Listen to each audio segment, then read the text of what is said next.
Hey, welcome back to the online experience for the Collective Church. And today we are kind of continuing on looking at people from the Bible that we can learn something from. We've looked at Nehemiah, we've looked at Mordecai, we have looked at Thomas, we have looked at several different people. And today we're going to be studying one of a guy that is probably one of my favorite stories, and it's actually something that I covered a little over a year ago at one of the first gatherings, but feel like it's been enough time to kind of go back and look at him again, and it's the story of Gideon. And the reason that I love this story so much in one way is because I've gotten a chance to go over to Israel twice. Once when I was in my early 20s, and then once again about 4 years ago with my wife. And completely different experiences. I feel like I took much more in the second time. I wasn't as much of a tourist as someone that was really trying to understand scripture better and the things that kind of bring the story alive, being there. And our guide, who was incredible, she was like, I'm going to throw you three types of places. There's going to be sea places where no one really knows, but this is just kind of this may be urban legend, or this just may be where tourist attractions say it is, but it's not there. That's just what people say. B locations are going to be places that, listen, this is a pretty good indication that this could have been where it is, but it's not for sure. And then there's A locations. A locations where there is no doubt this is where it occurred, and then this is where it happened. And so when we got to an A location, it was one of these things that was like I can't believe that I'm getting to stand where this actually happened, or where this is talked about. And it makes a difference when you're able to talk about places that you've actually been. A couple of years ago, I took my family on what I called the Tour of Chuck.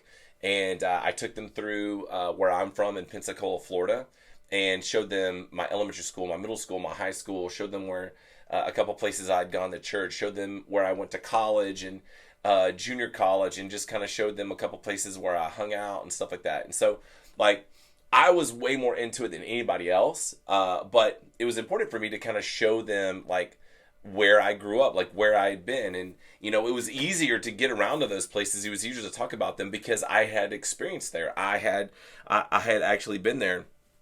And things tend to mean more when you've actually been there. Like if you're going to talk meaningful about something, it helps. And that's why talking about Gideon and where this happened, it is a little bit easier for me because I've been there and I've experienced it. And I'm sure you guys have had very similar experiences where places that you've been and have meant a lot, it's easier to talk about those things and easier to talk about those places because of how meaningful they are. And so as we're looking at this story, again, I would love for you to think about it in a way like you've never heard this story before, or think about it like a movie where you place yourself in it, kind of like you're viewing it, or you're actually one of the actors in this scene, or an actor in this type of this story that is happening. So Gideon is one of these stories where it kind of starts at a place where, again, I would love to know more than what is written in Scripture, but God calls Gideon. Gideon is going to be used to do this incredible work, and kind of like a messenger of the Lord is used to tell him that God is calling him. And Gideon seems kind of skeptical in this, and so he creates this meal and he puts it on a rock, and then the messenger of God touches the meal with like his staff, and like it's consumed. And so what's great about that is that had to have been a situation where Gideon's like, wait, what was that? And then he keeps on going, and he puts a couple other tests out there. One where he puts a fleece out, and one time it had to be dry, and one time it had to be wet. So 3 different times Gideon has kind of been like, okay, like, but there seems to be a little bit of skepticism here that it was the meal, and then the fleece is wet, and then the fleece was dry.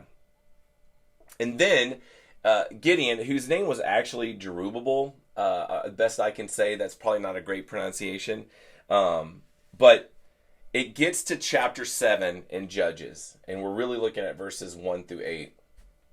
And so God has called Gideon through his messenger. Gideon has kind of done this test, the meal and the fleece twice, and there seems to be a little bit of skepticism. And at this point, it's like he's at this place where he's like he's got to make a decision. Like, am I going to go forward when it does? So at right before chapter 7 of Gideon, it basically just says this: Then Gideon said to God, "Let not your anger burn against me. Let me speak just once more. Please let me test just once more with the fleece. Please." No, I'm sorry. Then Gideon said to God, yeah. "Then please let it be dry on the fleece only, and on the ground let there be dew." And God did so. God did it that night, and it was dry on the fleece only, and on all the ground there was dew. So the ground was completely wet, and the fleece was dry. Then it jumps to chapter 7. So he's done these tests, and then it jumps to chapter 7 and says, Gideon and all the people who were with him rose early and encamped beside the spring of Harod, not Herod, but the way that it's translated is Harod. And the camp of Midian was north of them by the hill of Moreh in the valley. So when I was there, again, remember this is at a location where me and Amy got to stand. We know that this is the spring. This is the place where this happened, and like this water comes out from underneath, like from the mountain, and this body of water, like this tiny little spring, kind of winds in and out, and off to, when you're looking at the spring, off to the side, you can walk over afterway, and you can see down into the valley. So when Gideon and his men were here with what we're about to talk about, they could see that the Midianite army was down in the valley. This is not something that they had to wonder about or guess about. This is something where they literally could walk over within 12 seconds of where they were standing and see that the camp of the Midianites was north of them by the hill of Moreh in the valley. So what I did is I was able to walk, because I got a chance to share this story there, and I got to walk, and literally within just a few seconds I'm looking down into the valley and would have known that that is where the Midianites would have camped. And then in verse 2 it says, "The Lord said to Gideon, the people with you are too many for me to give the Midianites into their hand, lest Israel boast over me." So what do we know about Israel right now? We know that Israel would struggle at times with this cycle of being connected to God, that they would kind of have these moments where they would be on fire for God, and there would be cycle of kind of forgetting what was happening, and they would begin to have this pride that, they could do it without God, or they can do it better, or they could go back and forth, and then God would send a messenger to them, and they would get straight on the, get back on the straight and narrow, and then it was just like this cyclical thing that was happening. And so God's like, here's the deal. The people with you are too many. So at this point, there was 135,000 Midianites. So 135,000 warriors. Israel, who Gideon was in charge of, there were 32,000. So it was a 1-to-4 ratio at this point. So God says, the people with you are too many for me to give the Midianites. Now I'm probably wondering, God, can you not count? You can do everything that you want to do, but are you having trouble understanding that this is bad math? Okay, for you to say that there are too many. "Lest Israel boast over me, saying, my own hand has saved me." So God knows enough about the people of God at this point, with where they were right now when this was being written, that what they would have struggled with is if they would have gone against and beaten the Midianites, even at a 4-to-1 ratio, they would have been like, that was us that did that. We're the ones that accomplished that. And so God's saying, that's too many.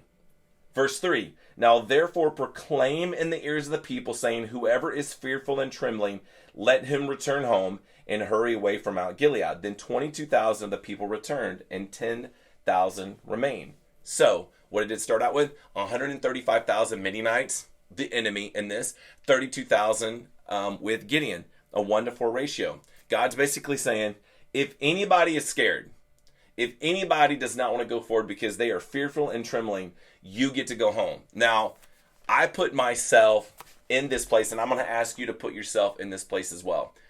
I'm not asking you to respond in the chat, but how many of you would have been like, man, this is what I've been waiting on. I'm out. Like, literally all I wanted was an opportunity to stay safe, an opportunity to move, to get away, an opportunity to go back home. And then God whispers in the air and is like, anyone who has fear and trembling, anyone, let him return home and hurry away. Not take your time, get out. So 22,000 leave. A third, like over a third leave, and 10,000 remain. So now what's the math? The math is Midianites 135,000, Israel 10,000. Now that ratio is 1 to 14. So already, if you're getting, you've got to be thinking this, like, we started 1 to 4. Now we're at 1 to 14. I had 32,000. They have 135,000. I can walk over and see the encampment. I can see the men moving around. I can see the animals and the weapons, and I can see what they have. And God's like, Israel is at a place right now where even if they were to win, they will not attribute it to what I've done. They will attribute it to what they have done. So he's like, too many. Any of you that are scared, leave. 22,000 leave. Like, you can just wonder, like, how many of them thought it through, or how many of them immediately when they heard, if you're scared, go home, just started bolting away. Like, I'm out. Like, I wonder what I would have done. Like, many times I think that, I don't know what would have happened. Like, would I have been like, hey, listen, God's got this, man. Like, God wouldn't do this if this wasn't crazy. Or would have been like, there's no way. Like, there's literally no way. And I do wonder where I would have been in this. And as it keeps going, okay, so now 10,000 with Gideon, a 1 to 4 ratio. So now Israel is just, like, it's looking like the deck is stacked. It is like the greatest underdog story of all time. And then verse 4, and the Lord said to Gideon, the people are still too many. Now, again, inner monologue with Gideon. What is he thinking when God has said there's too many, 22,000 leave, 10,000 are left. There are too many still. Like, it doesn't talk about Gideon going, God, what? Like, are you out of your mind? Like, it's 135,000 to 10,000. And God says, there is still too many. I wonder if there was a point where Gideon thought, what, Israel, how much have we lost trust in God that he thinks at a 1 to 14 ratio, 135,000 to 10,000, that we will still not give glory, we will still not give attention to the one that made this happen, that we would still take on all the credit. And the Lord said to Gideon in verse 4, the people are still too many. Take them down to the water, and I will test them for you there. And any of whom I say to you, this one shall go with you, shall go with you. Pretty straightforward right now. And anyone of whom I say to you, this one shall not go with you, shall not go. So, okay. If I say that they're good, they stay. If I say they leave, they're out. So he brought the people down to the water, and the Lord said to Gideon, and their dream. I mean, think of the picture. There's obviously a bunch of different ways that you can do it, but God kind of points out 2 different ways that people are going to be lapping up this water or drinking up this water. He didn't say one of 7 different ways. He was like, here's the deal. There's going to be 2 things that happen here. So imagine what you would be doing if you didn't know. Like, if you're just going up to a body of water, you're thirsty, like you're getting ready for battle. How are you leaning down if you can put yourself in the story and imagine this little kind of almost like a stream, this spring that's just kind of right there, grass on one side, grass on the other side. For a lot of it, you could jump over. Like, we're not talking about a huge thing, and we're talking about several feet. And so as you come up to this body of water, how are you drinking from it? Verse 5, so he brought the people down to the water, and the Lord said to Gideon, everyone who laps the water with his tongue, as a dog laps, you shall set by himself. So if you lap the water like a dog laps, now again, I think this part gets really confusing, but if you lap the water like a dog laps, you shall set by yourself. So if you're a dog lapper, you're in this camp, or you're in this side. Likewise, everyone who kneels down to drink.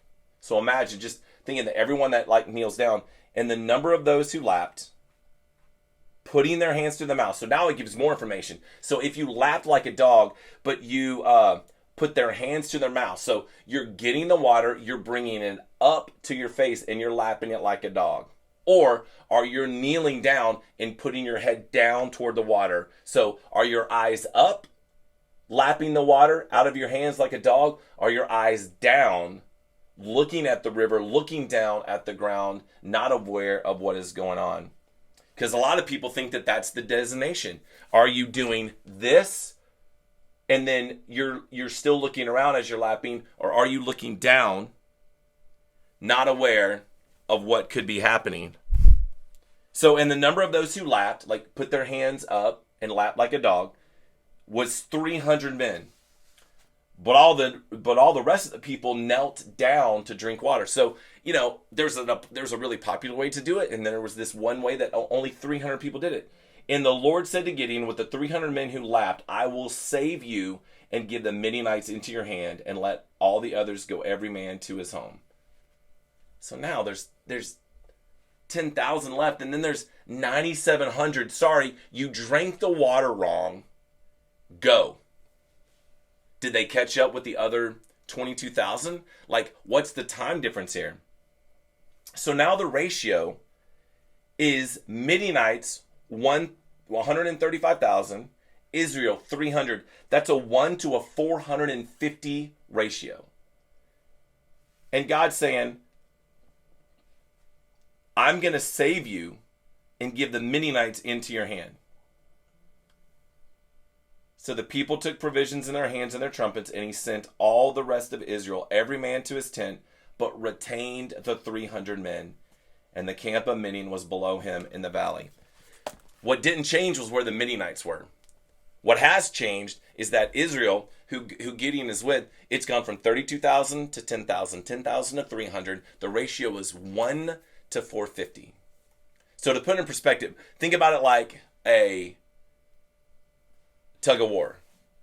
If I go up against 4 people, the chances of me winning aren't great. But if I do happen to win, you're like, oh, okay. Chuck really it could depend on the 4 people. If I roll up against my 4 kids, is there a chance that I could win? Yeah. There's a chance. If I roll up against all of a sudden they're like, okay, let's put 10 more on the line. So it's Chuck, you versus, and I'm not comparing myself to Gideon, but Chuck, it's you versus 14. Well, who are the 14? Well, it's my 4 kids. And what if it's the kids that are, 3 and under? What if it's some kids that really don't really know how to use their weight and how to leverage that and to do that? Like, you might still go, wow, Chuck's never going to win this, but maybe they slipped. But then you get to 1 versus 450. Imagine me on one side of the rope and 450 people on the other side of the road. Just think about that for a second. Put that in your brain. 1 on one side of the tug-of-war rope, 450. Now, all the chances that it's just about Chuck are gone. Did they slip?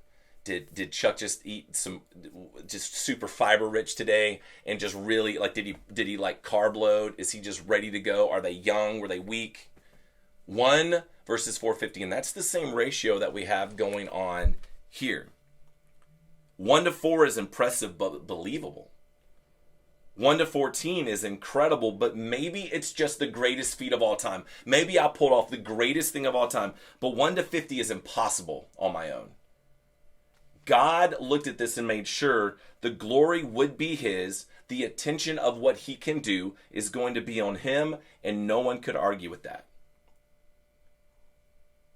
And then it goes on in the story and it talks about how, like, when God did what he did, like his creativity and the way that they blew the trumpets and all the kind of the torches and everything like that, like literally the Midianites turned against each other and they defeated themselves. Like Gideon and those guys, they blew the horns. They broke the lanterns or broke the pots and the fire and all that kind of stuff.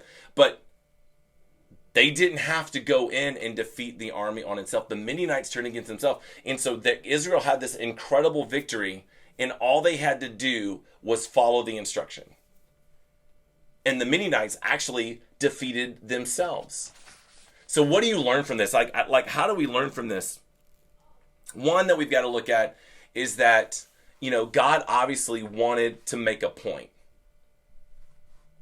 300 versus 135,000 makes zero sense. If I'm Gideon, I'm like, I'm maybe the biggest fool ever. Or he could have been like this man that was like, man, I got it for God all day long. But remember, he started off skeptical. And we don't really know where he was in this journey throughout this. Like, you just assume that he is trusting because he is going from 32,000 to 10,000 to 300. And he goes through with it with just these trumpets and with these pots. Like, I mean, against 135,000. And so, as we're reading through, we look at why some of these people were cut. Well, 22,000 were cut because they were scared. I think that makes a ton of sense. Can I just normalize for a second that I would be in the scared group? Are you fearful and trembling? Yes, I'm out. There were those that missed out on what God wanted to do because of fear. Then you get to the drinking, and it's like the ones that kept their heads up, as best we can tell from history and why this would potentially have been done, because there's debate on it, is that instead of looking down into the water, like kneeling down where you have to kind of put your face down to the water, you are not prepared for what is happening around you. But if you bring the water up and you lap it like a dog from your hands, you are looking out and looking up, and you are aware of what was happening. Some of them were cut because they didn't act as if the enemy is near. They kind of reacted like, man, I just got time to just drink water as much as I want. So that's why some people have the opinion of why they were cut, because they acted as if the enemy wasn't near. They acted as if they really didn't have to stay on watch at all time. So there were people that missed out on fear, people potentially that missed out because they weren't acting as if they had to be ready at all times. Excuse me. And then God takes the 300 who, here's the thing, it would make sense if they were scared. They just didn't leave. It would make sense that they were thirsty. They just drank in a way that kept them prepared. So how do we make it personal to us?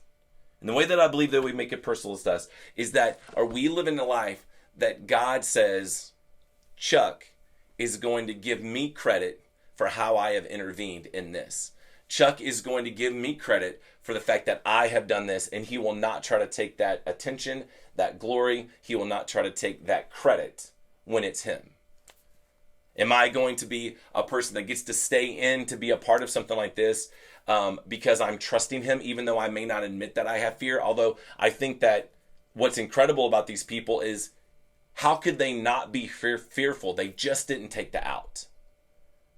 I got to think that they really were fearful. They just didn't take the out. And so as I walk forward in fear sometimes, I don't want to take the out. I don't want to miss out on what God's doing. So I want to stay in. And then, like, am I living my life as if I realize that I've got to stay attentive to what is happening around me and not just assume because I go to church or I do these things or I want to love God more, even though I really stink at it sometimes, that I want to love God more, that all of a sudden I don't have to stay aware of what is happening around me. I think we've got to be really careful as we look at this, that even though victory is assured for those who are connected to Jesus, connected to God, even though we feel like that we know that victory is assured because of our relationship with him, we still have enemies that are near.